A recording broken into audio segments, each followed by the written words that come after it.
إن الحمد لله نحمده ونستعينه ونستغفره ونعوذ بالله من شرور أنفسنا ومن سيئات أعمالنا من يهده الله فلا مضل له ومن يضلل فلا هادي له وأشهد أن لا إله إلا الله وحده لا شريك له وأشهد أن محمدا عبده ورسوله صلى الله عليه وعلى آله وأصحابه والتابعين وتابع التابعين ومن تبعهم بإحسان إلى يوم الدين.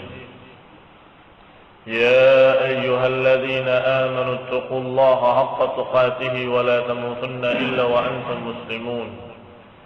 يا أيها الناس اتقوا ربكم الذي خلقكم من نفس واحدة وخلق منها زوجها وبث منهما رجالا كثيرا ونساء واتقوا الله الذي تساءلون به والأرحام إن الله كان عليكم رقيبا.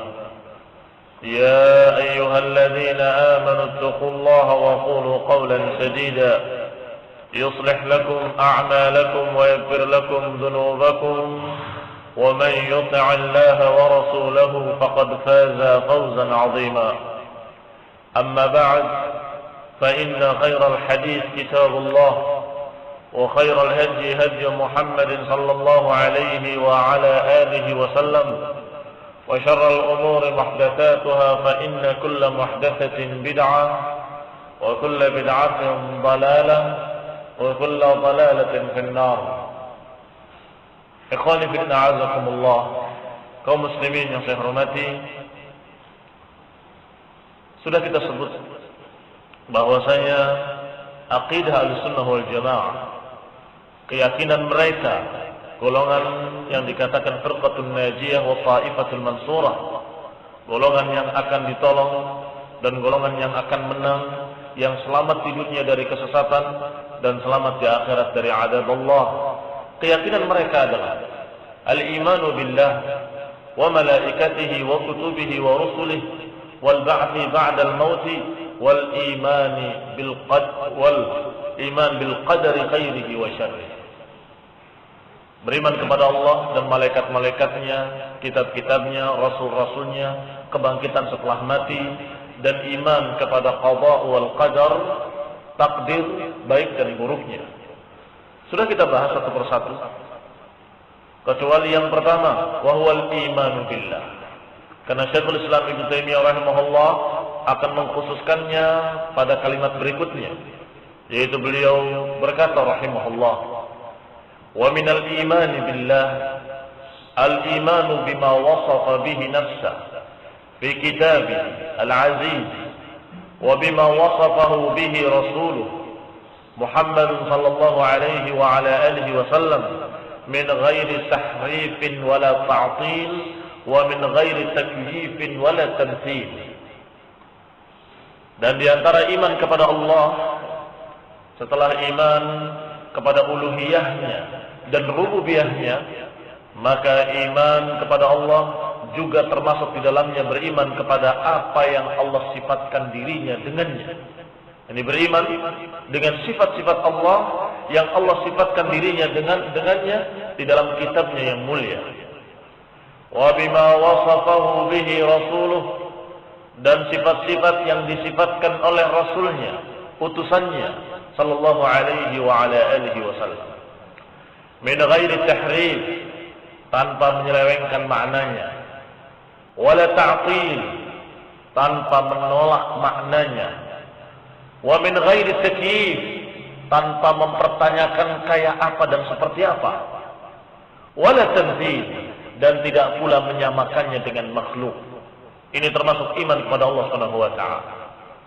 Berarti beriman kepada Allah, pertama beriman kepada uluhiyahnya, bahwa Allah adalah satu-satunya yang berhak diibadah. Sehingga seorang yang masuk ke dalam Islam harus mengikrarkan kalimat la ilaha illallah. Tidak ada yang berhak diibadahi kecuali Allah. Yang konsekuensinya tidak beribadah kecuali kepada Allah, tidak menyekutukannya dengan sesuatu apapun. Yang kedua, beriman pula dengan rububiyahnya, yakni mengimani bahwa Allah Subhanahu wa taala adalah Rabb yang memiliki alam semesta ini, yang menguasainya, yang mengaturnya, yang menentukan kejadian demi kejadian, yang menentukan berbagai macam ketentuan-ketentuan di alam ini. Itu adalah Allah Subhanahu wa taala. Maka ketika kita menyatakan la ilaha illallah, juga termasuk di dalamnya keimanan dengan rububiyah, bahwa tidak ada ilah yang berhak diibadahi karena dia memiliki sifat rububiyah, karena dia memiliki alam semesta ini dan yang mengaturnya, yang menguasainya, maka dia yang berhak untuk diibadahi, tidak yang lain. Maka yang ketiga, yang kita akan bahas lebih rinci karena jarang disinggung dalam pelajaran-pelajaran tauhid, yaitu masalah tauhidul asma was sifat. Yang beriman kepada Allah Subhanahu wa taala juga beriman kepada sifat-sifatnya. Beriman kepada Allah berarti juga beriman dengan nama-namanya yang mulia dan sifat-sifatnya yang mulia, yang Allah sebutkan dalam Quran dan yang disebutkan oleh Rasulullah sallallahu alaihi wasallam di dalam hadis-hadis yang sahih. Dan kaidahnya, ketika kita beriman dengan sifat-sifat Allah, maka kita harus menerima semua sifat-sifat yang ada dalam Quran dan Sunnah yang merupakan sifat-sifat Allah dengan tanpa menyelewengkan maknanya yang zahir, maknanya yang tampak langsung dari kalimat itu. Mengapa demikian? Karena urusan Allah adalah urusan gaib. Karena masalah zat Allah adalah masalah yang tidak mungkin diraba oleh panca indera. Maka pikiran kita, otak kita harus ngalah, harus menyatakan kita tidak mampu. Kita tidak bisa memikirkan tentang Allah hanya dengan akal kita sendiri. Allah adalah zat yang maha gaib. Dan Allah Subhanahu wa taala dikatakan gaib, artinya tidak bisa dilihat oleh mata, tidak bisa didengar oleh telinga, tidak bisa diraba oleh tangan, dan tidak bisa pula diraba oleh panca indera kita seluruhnya. Berarti pengenalan terhadap Allah, ma'rifatullah, hanya melalui dua jalan saja, hanya melalui dua sumber, Al-Quran dan hadis yang sahih. Maka kalau Al-Quran menyatakan Allah sebagai zat yang memiliki sifat-sifat tertentu, dikatakan innallaha ghafurur rahim, atau innallaha arhamar rahimin, atau sifat-sifat yang lain, Allah maha pengampun, Allah maha penyayang, Allah maha demikian. Maka kita tidak bisa menafsirkannya lebih dari apa yang termaksud di dalam kalimat itu. Oh, mungkin maksudnya begini, tahu dari mana? Otak kamu nggak pernah bisa berpikir tentang Allah. Mata kamu nggak pernah melihat zat Allah. Bagaimana mungkin kamu menafsirkan maknanya kepada makna lain? Tidak mungkin. Maka Syekhul Islam Ibnu Taimiyah mengatakan, kita beriman kepada Allah dengan beriman kepada sifat-sifatnya yang Allah sebutkan di dalam Quran dan sifat-sifat yang disebutkan oleh Rasulullah dalam hadis yang sahih. Min ghairi tahrifin, tanpa menyelewengkan maknanya kepada makna lain. Ibnu Qayyim rahimahullah punya kitab yang judulnya Sawa'iqul Mursalah 'ala al-Jahmiyah wal Mu'attilah. Terjemahan judulnya adalah petir yang menyambar terhadap Mu'tazilah, terhadap Jahmiyah dan Mu'attilah. Jahmiyah adalah satu golongan yang menolak sifat-sifat Allah. Mu'attilah adalah golongan yang tidak percaya dengan sifat-sifat Allah. Nah, kitab itu adalah membantah mereka dengan judul petir yang menyambar mereka. Ikhwan fillah azakumullah, di dalamnya Ibnu Qayyim rahimahullah menyatakan bahwa kalimat-kalimat di dalam Quran tidak ada makna qiyas. Maknanya semuanya makna hakiki, makna sebenarnya, makna yang lahir, yang tampak, yang zahir, yang terlihat langsung dari kalimat itu. Sebab kalau makna majazi kemudian harus ditafsirkan dengan pikiran kita, tidak bisa. Nggak mampu pikiran kita.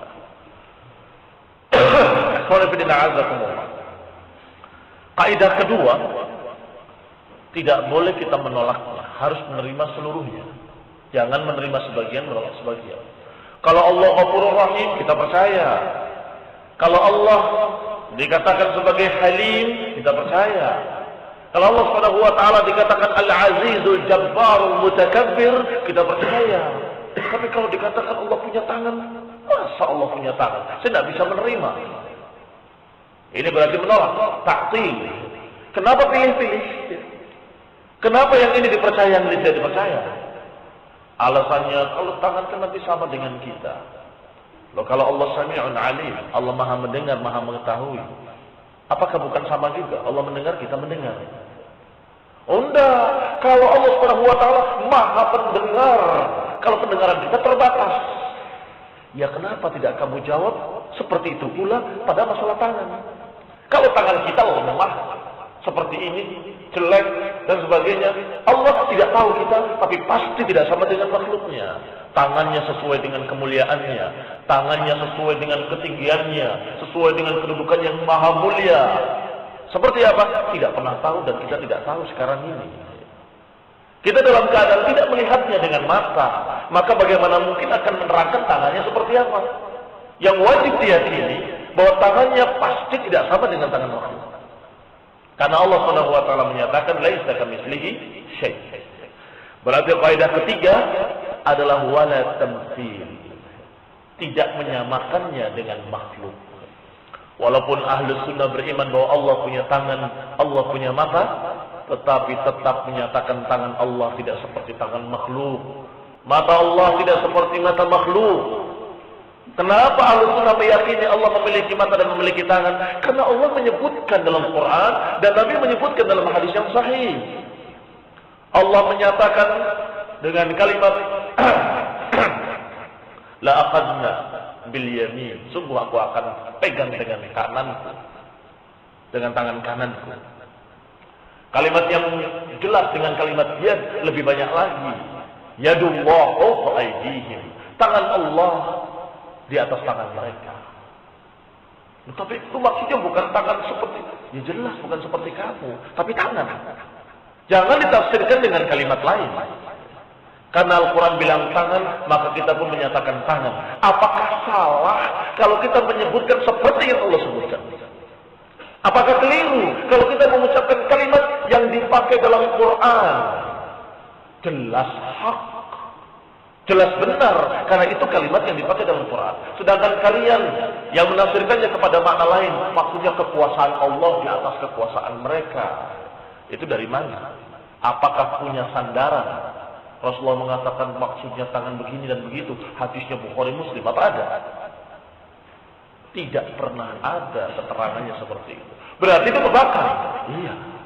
Takharrusan wa dhannan, hanya perkiraan dan prasangka. Mungkin maksudnya ini, mungkin maksudnya itu. Urusan agama nggak bisa pakai mungkin-mungkin. Kepastian. Al-Quran menyatakan dengan tegas seperti itu. Demikian pula ketika Allah menyatakan innaka bi'ayunina, sesungguhnya engkau di bawah pengawasan mata-mata kami, kata Allah. Mau ditafsirkan apa? Oh, mata itu maksudnya. Kenapa harus ditafsirkan? Kenapa harus diselewengkan maknanya kepada makna lain? Padahal kalimatnya telah jelas. Yang kata para ulama tafsiruha qira'atuha, tafsirnya adalah membacanya. Ikhwan fillah azakumullah. Kaidah yang keempat adalah bila takyif, tanpa takyif, tanpa mempertanyakan kayak apa atau seperti apa. Karena memang dalam beriman kepada Allah atau berbicara tentang zat Allah, kita tidak mungkin bisa bertanya kepada siapapun kecuali kepada Quran dan Sunnah. Tidak bisa kita membayangkan sendiri kayak apa ya tangannya, seperti apa matanya, tidak bisa. Kalau memaksakan diri, imma gila atau stres, atau dia sesat. Dan gila lebih baik daripada sesat. Kalau gila rufi'al qalam, pena diangkat dan dia tidak dicatat perbuatan-perbuatannya. Tetapi kalau dia sesat, maka dia finnar. Berarti dia termasuk orang-orang yang balin, orang-orang yang sesat. Syekh Muhammad Khalil Harras menerangkan ucapan Syekhul Islam Ibnu Taimiyah ini. Dia berkata, "Hada syuru'un fit tafsil ba'da al-ijma'." Ucapan Syekhul Islam ini adalah rincian setelah penyebutan global di awal. Imanu billah wa malaikatihi wa kutubihi secara global. Kemudian beliau memulainya untuk merincikan tentang iman kepada Allah. Sedangkan kalimat min wa minal iman itu litab'id. Apa maknanya tab'id? Untuk menunjukkan sebagian. Sehingga kalau diterjemahkan bukan dari terjemahannya min di sini. Terjemahannya adalah di antaranya. Karena sebagian menunjukkan bahwa yang namanya iman billah bukan cuma ini. Iman kepada Allah bukan cuma iman kepada sifat-sifatnya saja, tapi juga iman dengan uluhiyah dan rububiyahnya. Maka di sini dikatakan wa minal imani billah, dan di antara beriman kepada Allah adalah beriman kepada sifat-sifatnya. Maka maknanya adalah bahwa ahlu sunnah wal jamaah ketika beriman kepada Allah, maka mereka beriman juga kepada sifat-sifatnya. Dan ini adalah a'zamul usuli wa asasiha. Dan iman kepada Allah ini adalah prinsip-prinsip yang paling utamanya, dasar-dasar pokok agama ini, yaitu iman kepada Allah. Annahum yu'minuna bima wasafa bihi nafsah. Dan termasuk iman kepada Allah adalah beriman pula kepada sifat-sifatnya.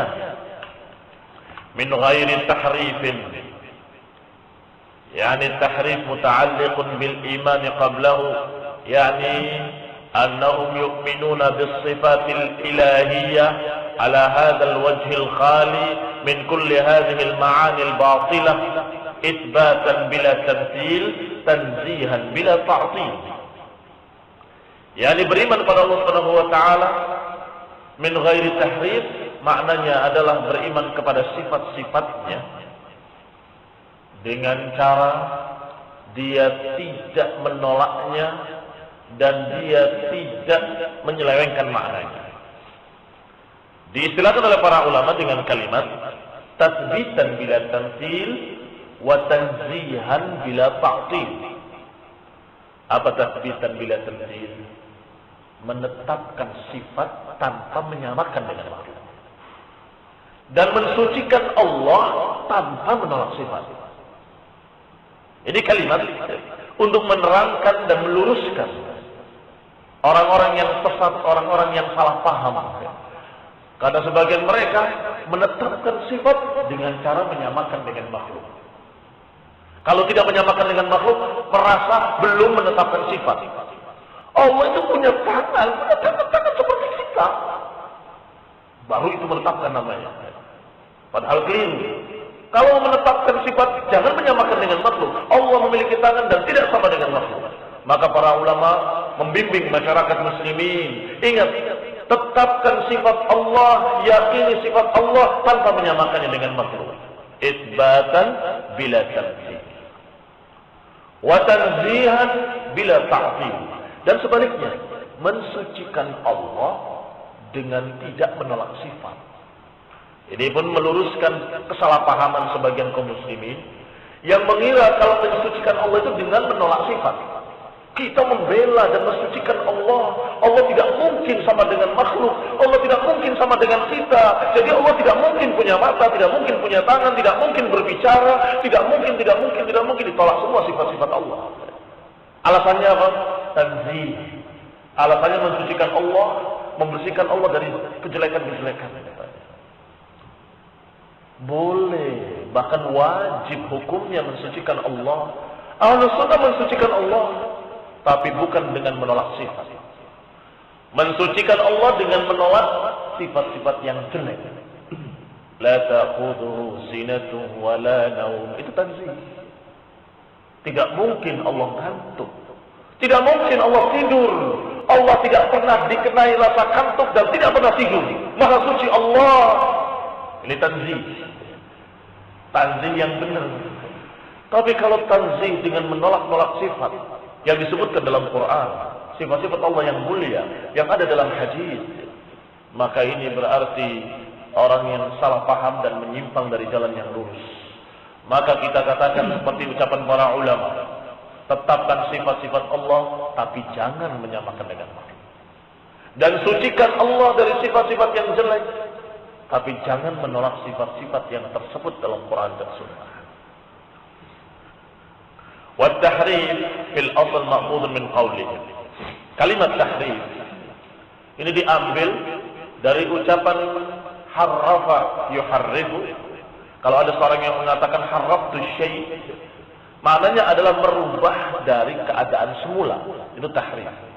Dia memindahkan lemari ke sini, maka dia dikatakan harrafa syai'an, memindahkan, merubah sesuatu.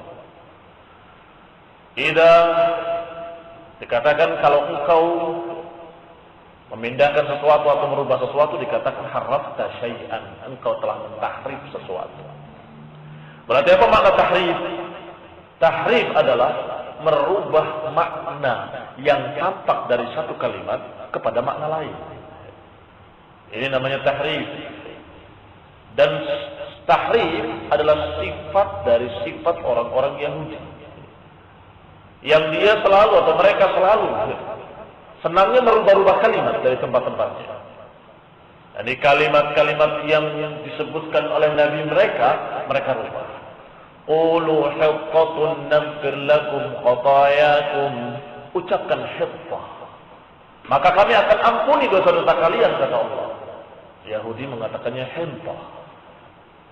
Diplesetkan oleh dia, ditahrif. Bukan hiqqah tapi hiqqah. Hiqqah itu gandum. Jadi memperolok-olokkan dan menyelewengkan makna, menyelewengkan kalimat-kalimat. Ada lagi yang menyatakan ketika disuruh untuk mengucapkan ini, dia ucapkan lain. Ucapkan ra'ina, sami'na wa ata'na. Kata mereka sami'na wa asayna.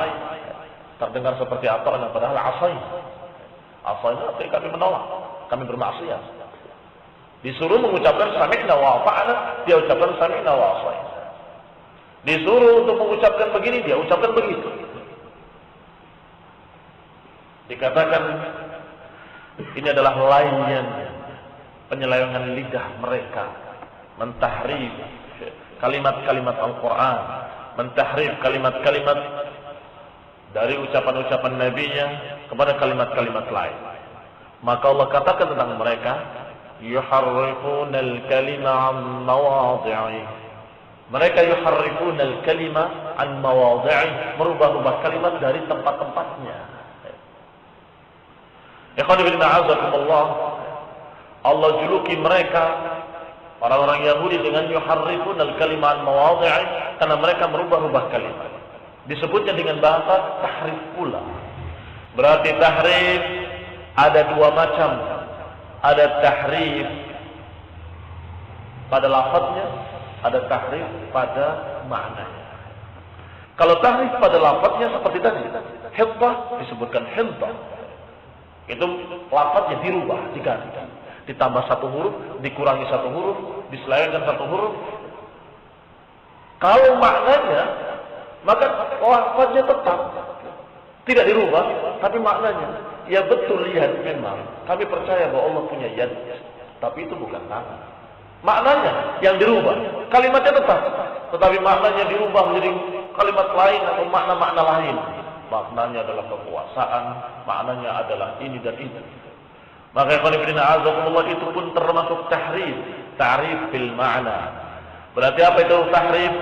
Imalatuhu 'anil ma'na al-mutabadir minhu ila ma'nan akhar. Menyelewengkan satu makna yang tampak kepada makna lain yang tidak ditunjukkan oleh lafaznya. yakni yang dipahami oleh seluruh orang Arab, kalimat itu tidak bermakna ke sana.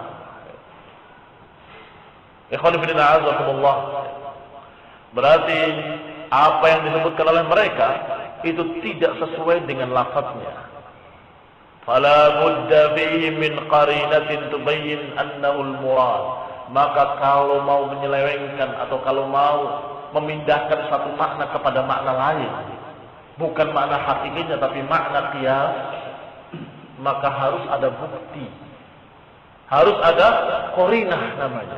Kalau tanpa qarinah, maka kita tidak berhak untuk merubah-rubah Al-Quran, memahaminya seenaknya sendiri, tidak bisa. Tapi kalau ada qarinah, boleh. Ada qarinah itu seperti kalau kita berkata, ada macan berdiri di mimbar sedang berpidato. Mana macan? Tak ada. Yes, paham sendiri kalau itu maknanya bukan makna hakiki. Artinya orang yang pemberani seperti macan yang berdiri di mimbar. Itu ada qarinahnya. Apa qarinahnya? Qarinahnya adalah dalam keadaan dia berpidato. Macan gak akan berpidato. Tapi kalau kita menyatakan yadullah fawqa aydihim, tangan Allah di atas tangan mereka, oh itu maksudnya kekuasaan. Mana qarinahnya? Qarinahnya ya kan tidak mungkin Allah punya tangan. Kata siapa tidak mungkin? Lalu nanti sama dengan manusia. Apakah kalau punya tangan sama dengan manusia? Nanti saya katakan kamu seperti monyet karena sama-sama punya tangan. Begitu. Tidak sama dengan makhluknya. Tangan Allah tidak sama dengan tangan makhluknya. Dan kayak apanya kita tidak tahu. Tidak mesti. Kalau kita katakan Allah punya tangan berarti sama dengan makhluk. Apa qarinahnya berarti? Untuk menyelewengkan makna tangan kepada makna lain? Tidak memiliki qarinah. Tidak memiliki satu tanda-tanda atau satu bukti, satu dalil yang menunjukkan ke sana.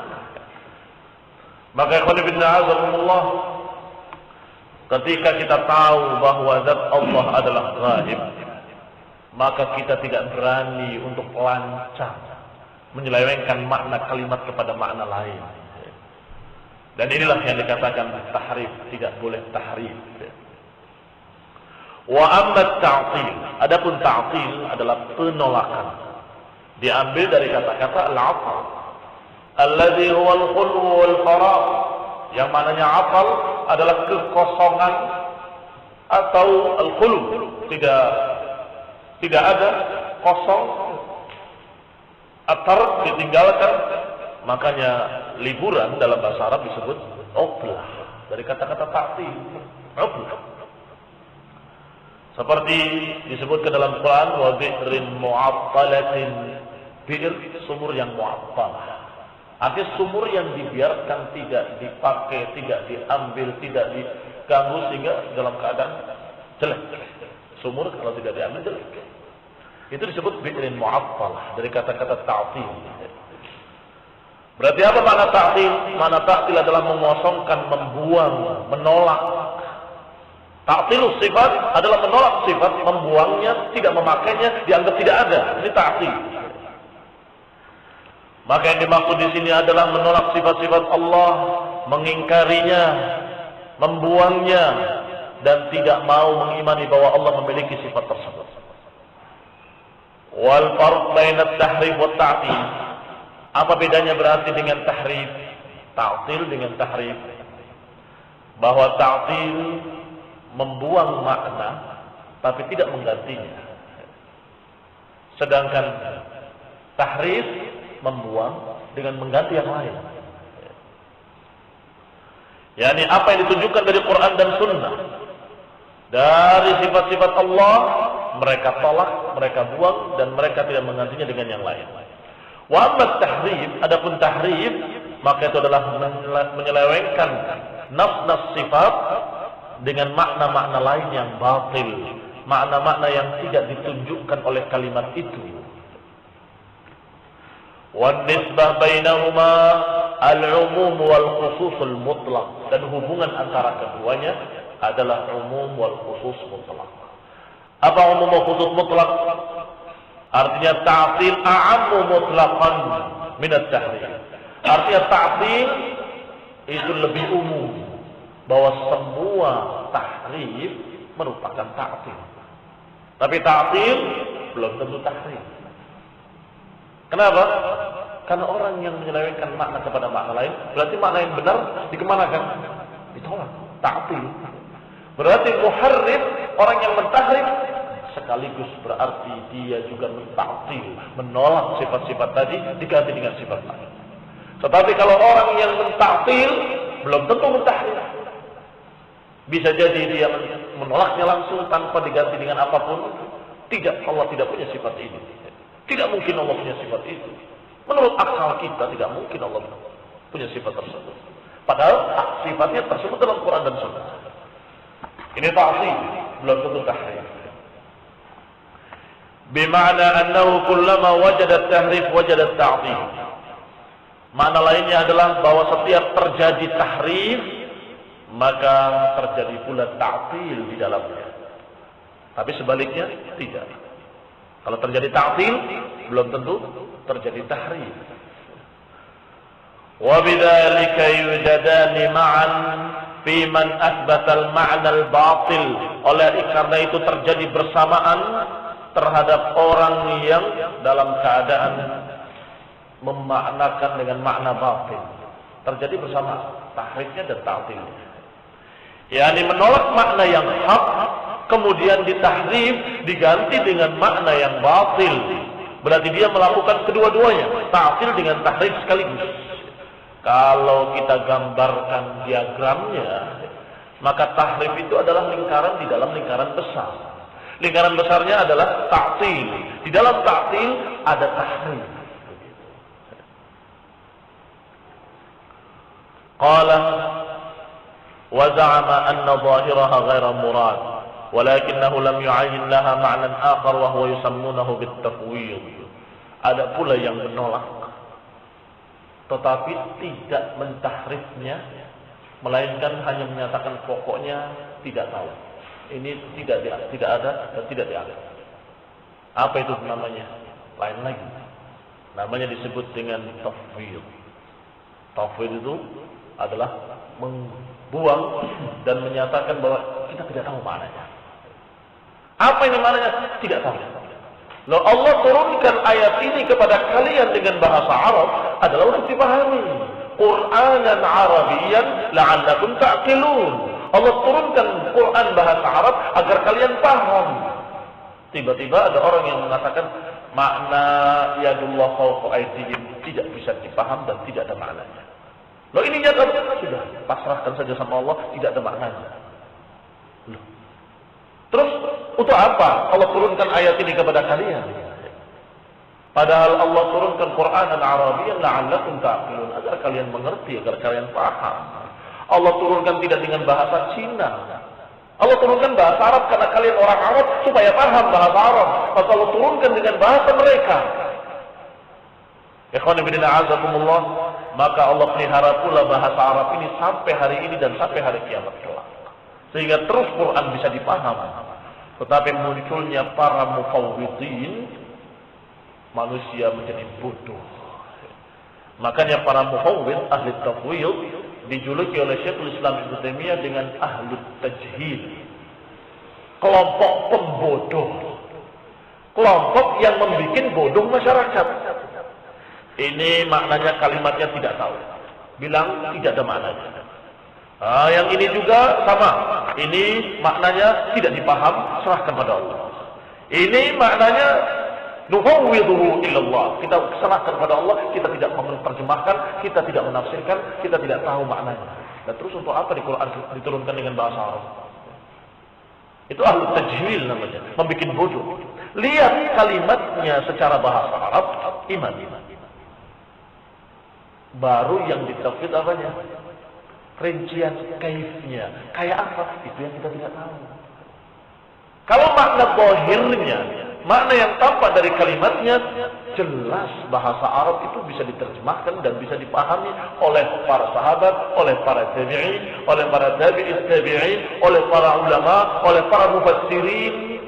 Mereka semua mengerti bahasa Arab dan mereka menyatakan itu ada maknanya, bahwa tangan Allah di atas tangan mereka.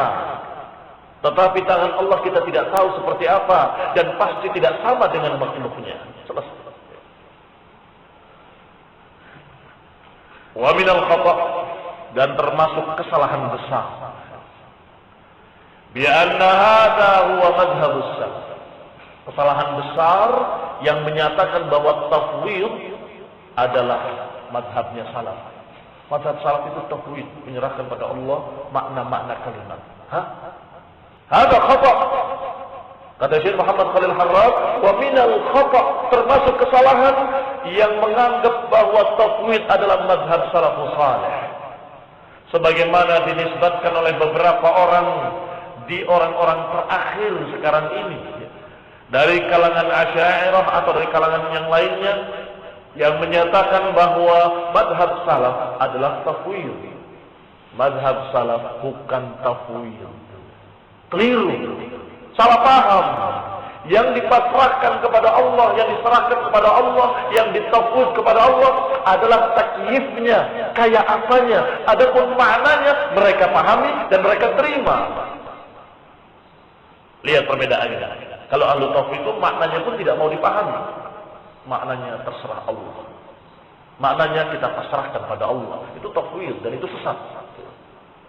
Adapun salaf, para salafus salih radhiyallahu alaihim ajma'in menerima kalimat bahwa kalimat ini memang hak adanya, kami terima dan kami pahami, kami beriman kepada Allah Subhanahu wa taala.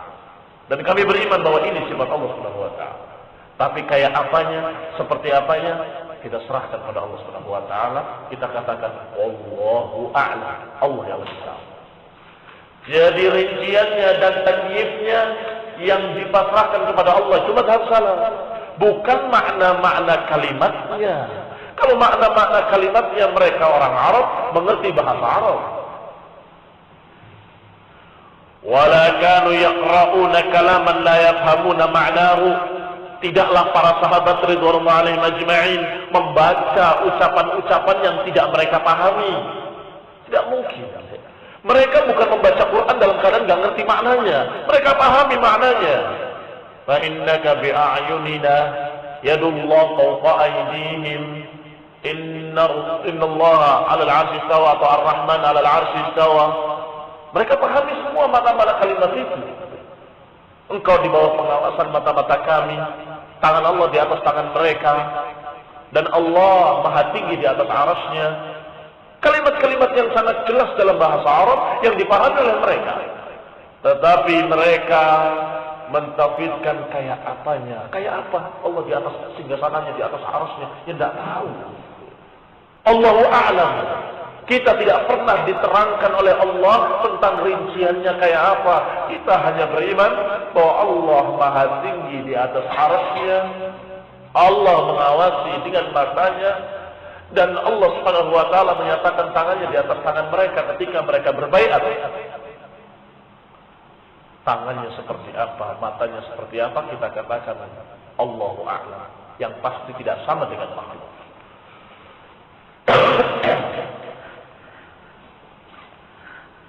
Sebagaimana yang terjadi pada Imam Malik rahimahullah ketika sedang menyampaikan kajian masalah aqidah asma wa sifat, ada orang yang bertanya, bagaimana istiwanya Allah di atas arsy? Bagaimana istiwanya Allah di atas arasnya? Maka beliau menjawab, al-istiwa'u ma'lum. Kalimat istiwa sudah diketahui. Karena itu bahasa Arab. Sudah dipahami. Apa istiwa? Kalau kita orang Indonesia barangkali tidak perlu diterjemahkan. Istawa adalah di atas sesuatu. Di atas sesuatu. Maha tinggi di atas sesuatu. Makanya orang-orang Arab, orang-orang Badui, kalau melihat seseorang sudah ada di atas kudanya, kemudian ditanya, aina fulan? Maka dia menjawab, qad istawa ala rahilatihi. Dia telah istiwa di atas rahilahnya. Ini makna kalimat istawa. Tetapi tentunya Allah di atas arasnya tidak seperti orang itu di atas kudanya. Dan juga maknanya tidak mesti maknanya menunggangi, bukan. Sebab di atas sesuatu tidak mesti begitu. Orang duduk di atas sesuatu juga dikatakan dia telah istawa di atas sesuatu. Orang berdiri juga begitu. Sehingga jangan dirincikan. Bagaimana Allah di atas arasnya? Tidak tahu. Ikhwan fillah a'azakumullah. Berarti apa yang kita imani dan apa yang kita pahami dari kalimat Ar-Rahmanu 'alal 'arsy istawa? Yang kita imani bahwa Allah memiliki sifat ulu, memiliki sifat maha tinggi. Dan itu disebut dalam ayat puluhan ayat, ratusan ayat yang menyatakan bahwa Allah Maha Tinggi. Maka kita yakin Allah Subhanahu wa taala Maha Tinggi di atas arsy-Nya, bukan di sini, bukan bersama kita di sini, enggak. Tidak menyatu dengan makhluknya. Allah Maha Tinggi di atas arsy-Nya. Itu yang dipahami dari Ar-Rahman 'alal 'arsy istawa. Adapun kayak apanya, apakah duduk, apakah berdiri, apakah bersila, siapa yang menerjemahkan bersila? Salah terjemahannya. Karena kalimat istiwa adalah Maha Tinggi di atas arsy-Nya. Bagaimana keadaannya tidak tahu. Bagaimana bentuknya, bagaimana caranya, wallahu taala a'lam. Allah yang lebih tahu. Allah tidak menerangkan rinciannya kepada kita. Allah hanya menerangkan globalnya bahwa Allah Maha Tinggi di atas arsy-Nya. Selesai. Maka dijawab oleh Imam Malik, al-istiwa'u ma'lum. Kalimat istiwa sudah dipahami. Wal kaifu majhul, sedangkan kayak apanya tidak bisa diketahui karena tidak diterangkan oleh Allah dan karena Allah ghaib. Wal imanu bihi wajib, dan iman kepadanya adalah wajib. Jadi iman bahwa Allah Maha Tinggi di atas arsy-Nya itu wajib kita imani. Was-su'alu anhu bid'ah, dan pertanyaan tentang kayak apanya itu pertanyaan bid'ah. Kok ada pertanyaan yang bid'ah? Padahal bukankah bertanya itu bebas? Tidak salah orang bertanya. Ada yang salah kalau bertanya sesuatu yang tidak mungkin dijawab, maka itu adalah pertanyaan yang salah. Ustaz, hari kiamat kapan? Goblok kamu. Siapa yang tahu tentang hari kiamat? Terus kayak apa Allah di atas arsy-Nya? Siapa yang tahu? Zatnya Allah kita nggak tahu. Apalagi bagaimana di atas arsy-Nya. Tangannya kayak apa? Apalagi tangannya. Zat Allah kita tidak pernah lihat. Maka yang kita tahu hanya sifat-sifat yang tersebut dalam Quran dan Sunnah. Selebihnya kita tidak tahu. Maka dikatakan su'alu anhu bid'ah. Pertanyaan kayak apa? Seperti apa? Ini adalah pertanyaan bid'ah yang tidak pernah ditanyakan oleh para sahabat, tidak oleh tabi'in, tidak oleh tabi'in. Tidak bertanyanya mereka bukan karena lupa. Tidak bertanyanya mereka bukan karena mereka bodoh. Tidak bertanyanya mereka justru karena mereka cerdas. Urusan ini adalah urusan gaib. Maka apa yang disampaikan kepada kita tidak kita terima. Apa yang disampaikan kepada kita imani. Dan apa yang tidak disampaikan kita katakan kita tidak tahu. Saya tidak tahu dan itu adalah gaib. Demikian ya qadibina azakumullah apa yang bisa kita sampaikan sekarang ini pada kajian ini. Semoga Allah Subhanahu wa taala memberikan manfaat dan memberikan semangat kita untuk mengkaji ilmu tauhid lebih tinggi lagi. Amin wa sallallahu ala Muhammadin wa ala alihi wa ashabihi wa sallama tasliman katsira. Subhanakallahumma wa bihamdika la ilaha illa anta astaghfiruka wa atubu ilaik.